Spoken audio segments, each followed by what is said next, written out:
Так, келесі сонымен бір жалғастырамыз. Анықталған интеграл, яғни берілген қисықтармен шектелген фигураның ауданын табу. Біз алдыңғы сабақта анықталмаған интегралды қалай шығару керек екенін түсіндірдік. Бұл жолы енді сәл графикпен жұмыс жасайтын боламыз. Так, бізде айтады, берілген қисықтармен шектелген фигураның ауданын табу дейді. Яғни біз мына жерде сызбасын түсінетін болсақ, мына мысалға декарттық координаталар жүйесі, y өсі, x өсі, x өсінде мысалы 1, 2, 3, 4, 5, мына минус, былай қарай минус 1, минус 2, былай қарай 1, 2, 3, қайтадан жоғарыға. Мынау мысалы бір қандай бір қисық сызық, оның графигі болады. Теңдеуде болады, мысалға ол y тең x қисық болғаннан кейін оның x айнымалысының дәрежесі, тәуелсіз айнымалының дәрежесі квадрат немесе куб, енді бір дәреже болмаса болды.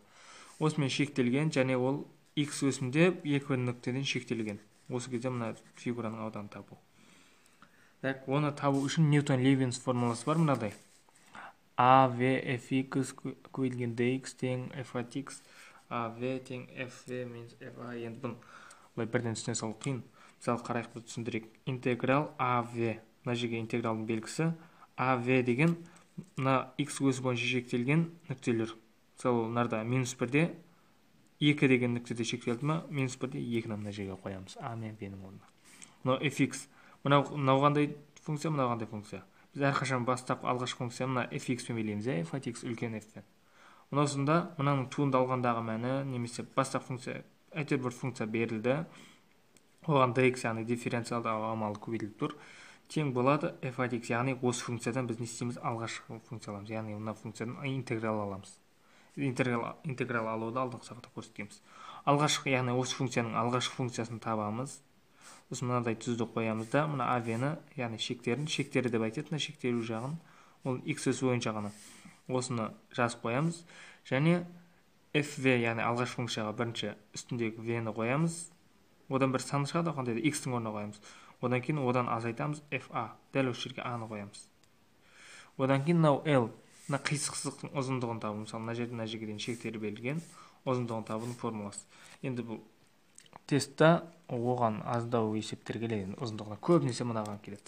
Біз осыған мысалдар түсіндіріп өтейік, мысалмен жақсы түсінуге болады. Сонымен бірінші мысал, S ауданын табыңыз дейді. Мына S ауданын бояп қойдық біз. Мысалы мынау y тең x плюс 2 деген бұл қандай? Түзудің теңдеуі.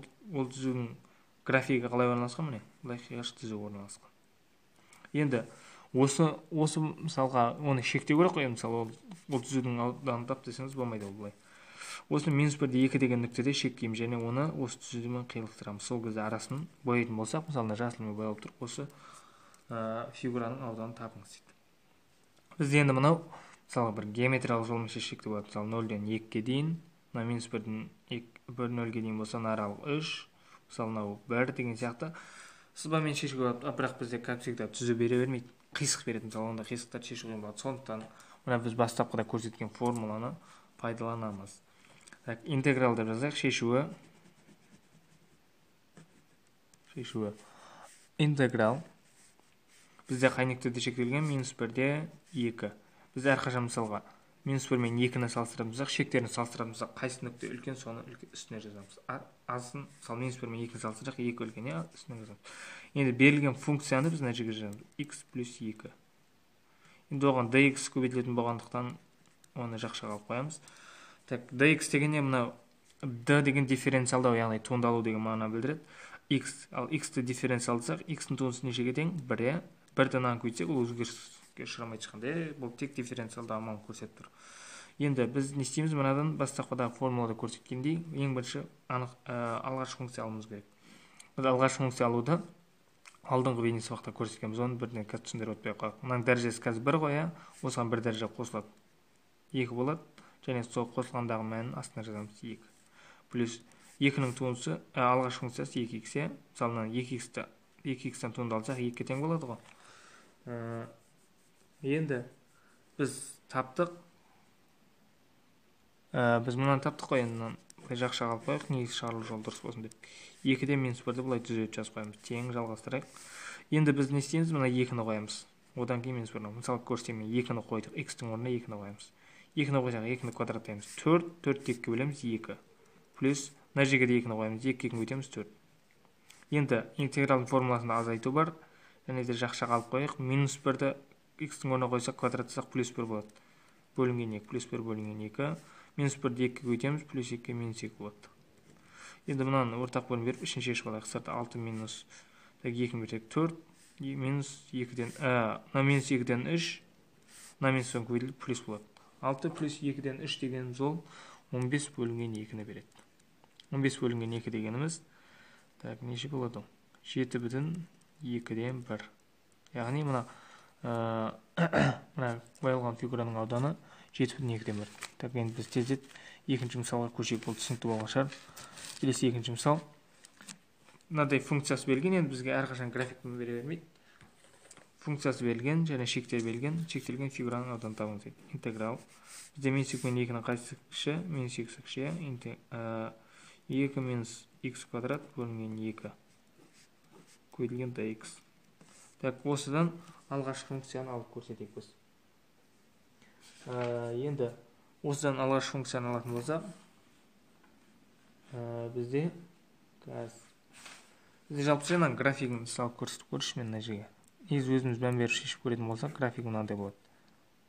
Бейтіңкіреп қалған минус 2-де 2 деген нүкте және мына аралықта табу керек бізге. Бізге жалпы график маңызды емес, соның негізі көрсетіп жатқан мұның негізі.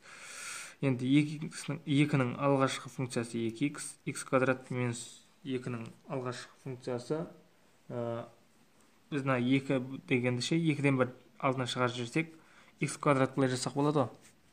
X квадрат бөлінген 2-ні тең болады 2-ден 1 көбейтілген x квадрат деп алсақ болады. Мынаған көбейтіледі бөлінген x.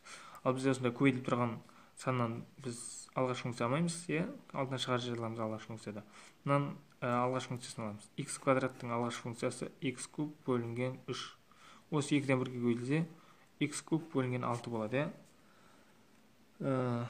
Жазып қояйын мына жерге. X куб бөлінген 6. Қаяқтан шыққанын түсіндік қой. Енді түзіп салайық. 2-де минус 2. Так, 2-ні қоямыз. 2-ні қоямыз, енді оны есептеуді өздеріңіз білесіздер. 2-ні қойған кезде бізде шығады 4 минус 8 бөлінген 6, яғни 2-ні қойған кезде.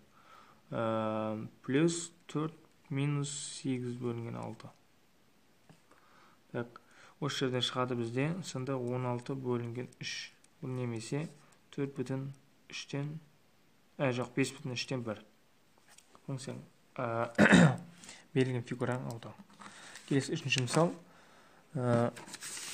fx тең 4x минус x квадрат және шектер берілген x осымен шектелген фигураның ауданы табыңыз. Енді бұл жерде сурет маңызды. Бізде егер мына интегралды шешетін болсақ, интегралын 1-ден минус 2 мен 2-ні қойатын болсақ, онда ол қате болады. Себебі неге? Бізде ол мысалға мына 2 фигура берілген. 1-де 2 фигура. Бірінші фигура 0 мен 2-де шектеліп тұр. Екіншісі минус 2 мен 0-де шектелген. Значит, біз не істейміз? Екеуінен де табуымыз керек. Енді біз жазайық. Интеграл модулясында алынады. Әрқашан модулясын екен неден минустан шығу мүмкін емес. Модуль астында алынғаннан кейін 1 минусты алдына шығарып жіберейік. Так, бізде минус 2-ден 0, біріншісі минус 2-ден 0, ішінде 4x минус x квадрат, осыған dx көйтіледі.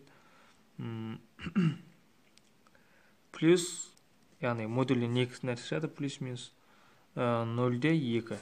Енді бар мұнияқтығын жазамыз. Оның да не функциясы 4x минус x квадрат көйтілген dx. Так, осы жерде мұның енді алғаш функцияларын жазып шығайық біз. Минус 4x-ің алғаш функциясы, мысалға, x квадрат бөлінген 2-ден, x квадраттан 2x квадраттан туынды алсақ қандай болады? Мына 2-ні алдына түсіреміз, 2 көбейтіліп 4 болады. Мынадан 1 дәрежелі 4x болады. 4x-ің алғаш функциясы қандай болады? 2x квадрат. Минус, мұның алғаш функциясы x куб бөлінген 3 болады. Оны көрсетіп отырғым келмей тұр. Так, мына жерге минус 2-ден 0. Арасында ешнәрсе жоқ, плюс мұнанқы да дәл сондай 2x квадрат минус x куб бөлінген 3. Бұның шектерін жазып қояйық. 2-де 0. Так, шешейік. Енді 0-ді қоямыз. 0-ді қойдық.